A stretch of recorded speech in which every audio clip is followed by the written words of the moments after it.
हरतालिका तीज के दिन फुलेरे का दर्शन करें।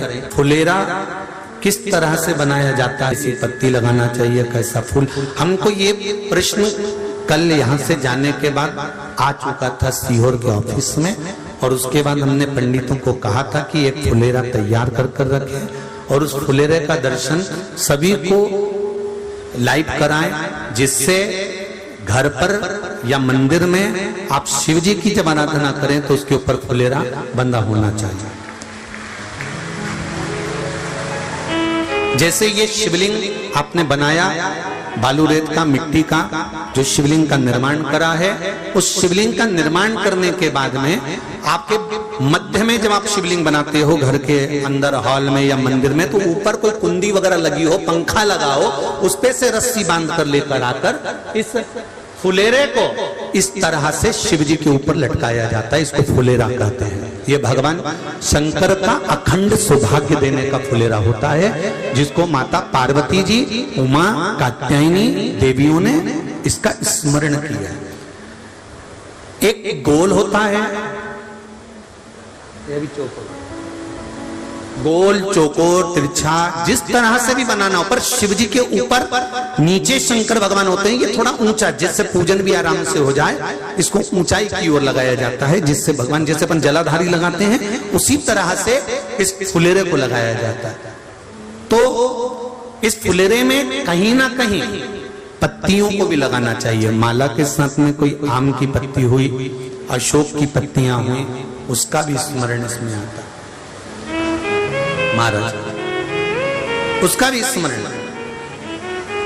जैसे भगवान देवाधिदेव महादेव का शिवलिंग का जब दर्शन हो गए सबको फुलेरा का, अरे जम के तो बोलो, हो गए ना।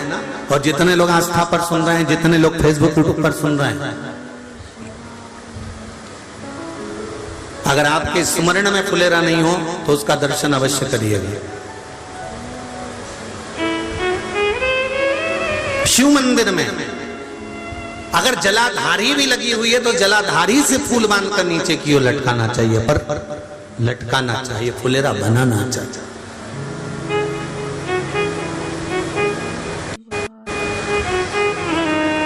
सात फल हैं फुलेरा के। कितने फल हैं? 7। ध्यान दीजिएगा। पहला,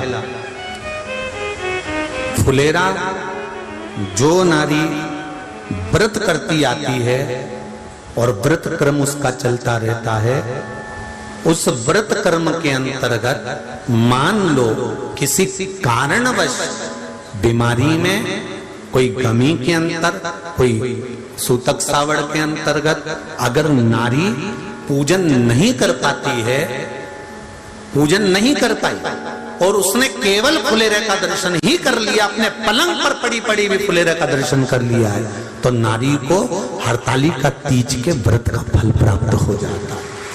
7 फल हैं भगवान शंकर के हरतालिका तीज के फुलेरे का। पहला फल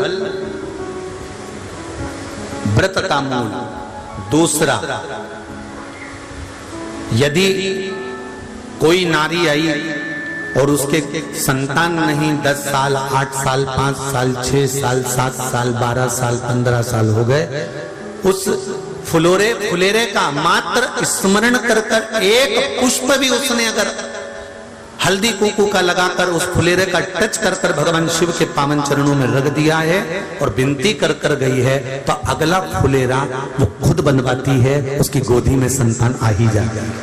अगला फुलेरा वो खुद बनवाएगी, के जाएगी, जी अगली बार फुलेरा मेरी तरफ से बनवा देना, मंदिर में फुलेरा मेरी तरफ से लगवाना, अगली बार जब तुम पूजन करो तो फुलेरा मेरी तरफ से बनवाना। ये फुलेरे का महत्व। तीसरा, महाराज हम कोई दान, गौदान, हरतालिका तीज की किताब है आपके यहाँ, जो लोग पढ़ते होंगे हरतालिका तीज की किताब, उसमें लिखा है ब्राह्मण देव को ये दान देना है, ऐसा दान देना है। अब कोई गरीब है, कोई साधारण है, नहीं है किसी की कैपेसिटी, नहीं दे सकता, तो क्या होता है? तो कहा हम गौदान नहीं कर पाते, हम स्वर्ण दान नहीं कर पाते, हम वस्त्र दान नहीं कर पाते, हम मुद्रा दान नहीं कर पाते, हम अन्न दान नहीं कर पाते, हम ये सारे दान अगर नहीं भी कर पाते हैं तो शिव महापुराण की कथा कहती है तीसरा फल फुलेरे का है कि मात्र फुलेरे का दर्शन स्पर्श कर लेने से सारे दानों का पुण्य फल प्राप्त हो जाता है। यह तीसरा फल फुलेरे। अब हरतालिका तीज का फुलेरे का चौथा महत्व है महाराज। चतुर्थ महत्व हरतालिका तीज के फुलेरे का है जो कुंवारी कन्या हरतालिका व्रत करती है, पहली बार जो हरतालिका तीज का व्रत करती हैं या हरतालिका तीज का उद्यापन कर देती हैं या किसी कारणवश शरीर ऐसा नहीं रहा कि बिना पानी के नहीं रह सकती, तो 2 बूंद अगर उन्होंने पानी भी पी लिया है या कोई कारणवश एक कुछ गलती हो भी गई है तो मात्र फुलेरे का दर्शन कर लेने से वो गलती शंकर स्वीकार कर उसको क्षमा कर देते हैं। ये चतुर्थ भाव के अंतर।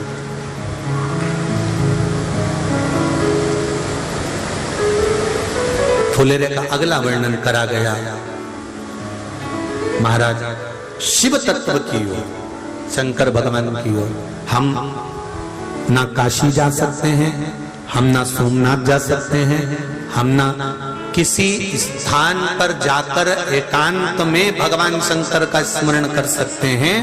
मान लो हमें एकांत में बैठकर शिव की भक्ति करना है, किसी मंदिर में किसी देवालय में जाकर भक्ति करना है, तो फुलेरे का मात्र दर्शन करने से, पूजन स्मरण करने से उस भक्ति का फल भी हमारे खाते में आ जाता है। और फिर अगला आखिरी का जो वर्णन किया गया है वो कहा गया कि पार्वती मैया गुफा में जाकर भगवान का भजन करती थी, शिव का स्मरण करती थी और फिर अपनी सहेलियों के साथ बैठकर शंकर का स्मरण करा, जिसका फल पार्वती को मिला।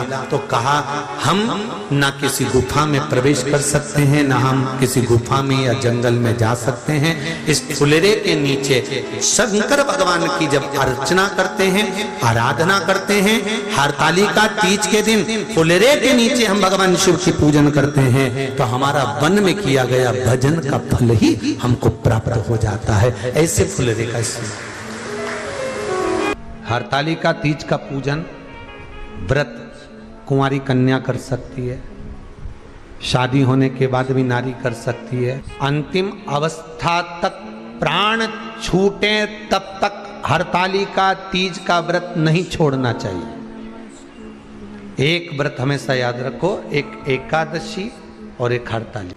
हाँ इतना जरूर है, ज्यादा शरीर बेकार हो गया, बुढ़ापा आ गया, शरीर नहीं साथ दे रहा, तो कुछ फल खा लो, कुछ चाय दूध जूस आप लेकर कर लो। इतना भी नहीं बने, शरीर बहुत ही बेकार हो गया, तो आप एक समय फल का फलहार धारण कर लो, ठीक है। पर हरतालिका व्रत करने वाली माताएं भले उद्यापन कर दे तो उस व्रत को थोड़ा हल्का कर लो। उद्यापन करा मतलब तुमने व्रत को हल्का कर लिया, थोड़ा हल्का कर सकते। हरतालिका तीज का जो व्रत का उद्यापन करते हैं उसमें 5 चीज रखते हैं ना, 5 कपड़े स्त्री के, 5 कपड़े पुरुष के, 5 तरह का अनाज, 5 तरह का फलहार, 5 तरह का फल।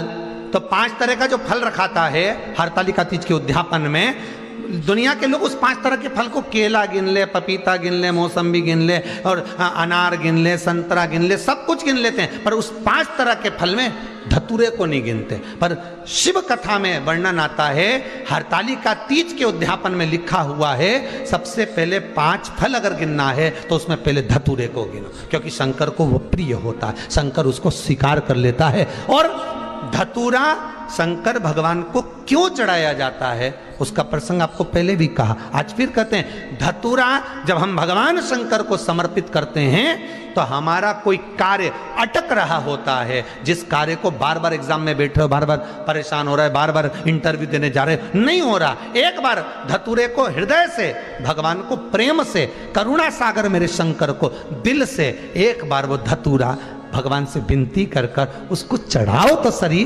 भगवान तुम्हारा कार्य सफल कर देगा। पर दिल से चढ़ाना, हृदय। हरतालिका तीज की पूजन करने वाले को चाहिए कि बालू का, मिट्टी का शिवलिंग बनाना चाहिए।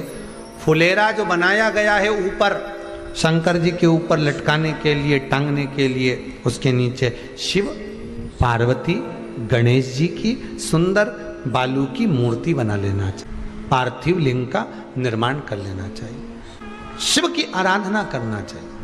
जो फल आपके पास में हो शंकर को समर्पित करना चाहिए, पूजन करना चाहिए, आराधना करो। सबसे पहली पूजन हरतालिका तीज की प्रदोष काल के अंतर्गत हो जाना चाहिए। शाम के समय पर प्रयास करा करो प्रदोष काल के समय पर पहली पूजन हो जाए तो ज़्यादा अच्छा है। पर लोगों की आदत रहती है कि 8 बजे तक, 8:30 बजे तक, 9 बजे तक पहली पूजन करें, फिर दूसरी आराम से, फिर तीसरी, फिर आराम से, फिर चौथी। तो ऐसा सब अपने अपने हिसाब से। पर शास्त्र रीति कहती है कि प्रदोष का जो समय होता है, प्रदोष काल जो होता है, शाम का जो समय होता है, उस समय पर हरतालिका तीज की पहली पूजन हो, जिससे आपका स्मरण चित्त शंकर भगवान में उस घड़ी, उस पल, उस क्षण में आप शिव के हो जाएं और शंकर आपका हो जाए। हाँ, अगर किसी के आने में देरी हो, कोई आ नहीं पा रहा है, बहुत देरी हो रही हो, तो हरतालिका पूजन व्रत वर्णन करता है कि शिवलिंग का निर्माण, पार्वती जी की मूर्ति का निर्माण, गणेश जी का निर्माण और फुलेरा जो बनाया हुआ है, ये प्रदोष काल के पहले बंधकर तैयार हो जाना चाहिए। प्रदोष काल के अंतर्गत फुलेरा नहीं बनना, फुलेरा पहले बन जाना चाहिए। और बहुत विशेष बात ध्यान रखिए हरतालिका तीज की, कि शंकर जी का जो आपने स्वरूप बनाया है, पाटे में, थाली में, चौकी पर, चौरंग पर जो स्वरूप बनाया है, वो पहले नहीं रखना है। पहले क्या बांधना है? फुलेरा। पहले फुलेरा बांधिए, उसके बाद उसके नीचे शंकर जी को रखिए। कई अब जो हरतालिका तीज का पूजन करते हैं, ये तो उनके लिए हो गया। अब दूसरे के लिए भी सुन ले।